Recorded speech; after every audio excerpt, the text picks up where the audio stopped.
So 5 years old na yan, minsan pa lang siya namulaklak. So I'm just going to remove all the dried stems para mas maganda siyang tignan.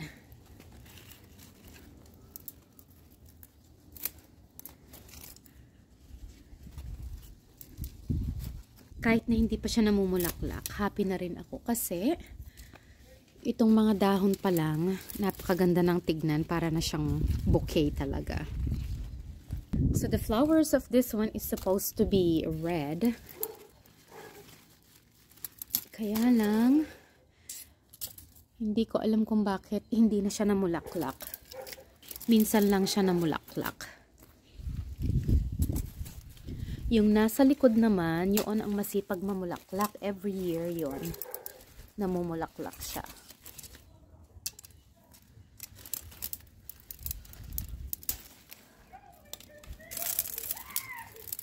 Ay, happy ang mga kapitbahay. Naglalaro sila.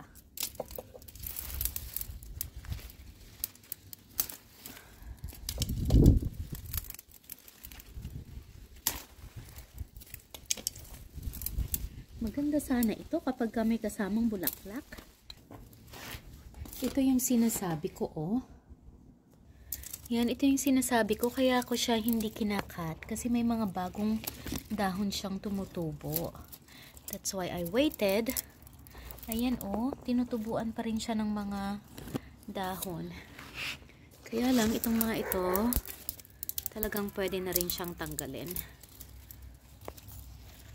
This one, this is a different variety of hydrangea. White naman ang flowers niyan. And it blooms every year. Around July ang pag-bloom nila.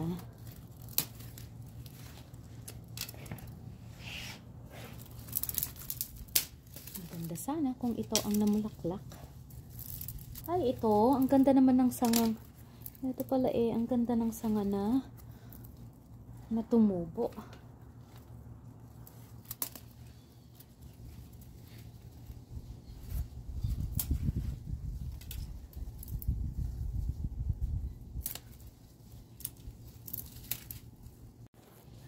Ayan, ito yung bagong tumubo, oh. Diba? Yan yung akala ko patay ng mga stems niya. Pero, may tumubo dyan. That's why I waited bago ko sila tanggalin. Kasi hindi ko alam kung sino dyan ang may bagong tutubo. Ayan. Ayan na. Mas maganda na siyang tignan. Yung mga dahon niya talaga namang napaka-healthy.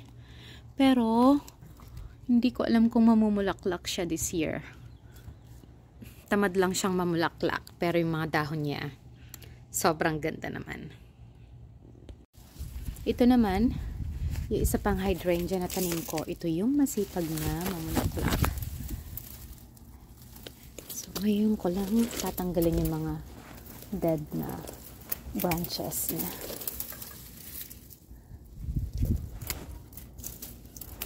Kasi naghintay din ako kung alin dyan ang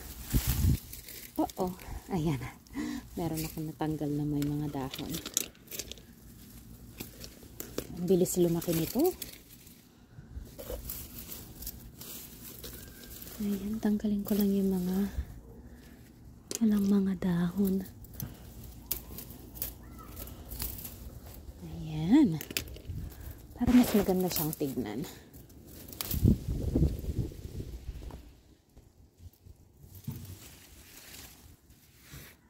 Ito naman yung isa ko pang hydrangea. Every year, namumulaklak ito. And then, meron pang isa dito. Ayan, kahit na maliit yan, namulaklak din ito last year eh. We'll see if it's gonna bloom this year. And ito naman, Rose of Sharon naman yan. Ito, namatay. Namulaklak yan last year, pero hindi na bumalik. Tapos ito, isa rin ito sa mga masisipag na mamulaklak. I think this is purple or blue. Kung hindi purple, blue. And then yung isa din na hindi na namatay, blue yata yun. So tatanggalan ko lang din siya ng mga patay na sanga. So hinihintay ko lang din ito na ano na yung magkadahon bago ko siya tanggalan, kasi ayan katulad niyan, 'di ba? Tinutubuan siya ng mga dahon. So yan, itong part na to pwede ko na siyang tanggalin para mas maganda siyang tignan.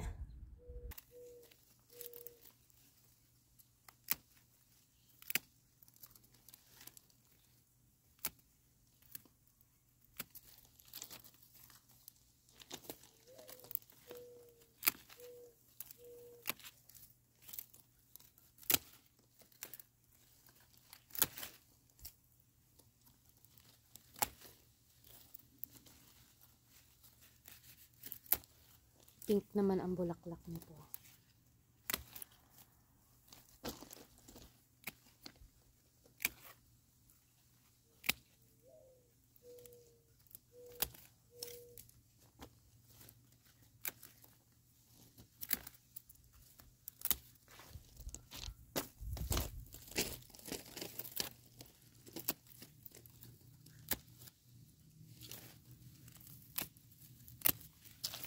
Oops, may dahon pa pala yan. Ayan ay karet, may tumubo palang dahon. Yes. Maganda na siyang tignan. Yan naman yung isa.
Oh, I got that one.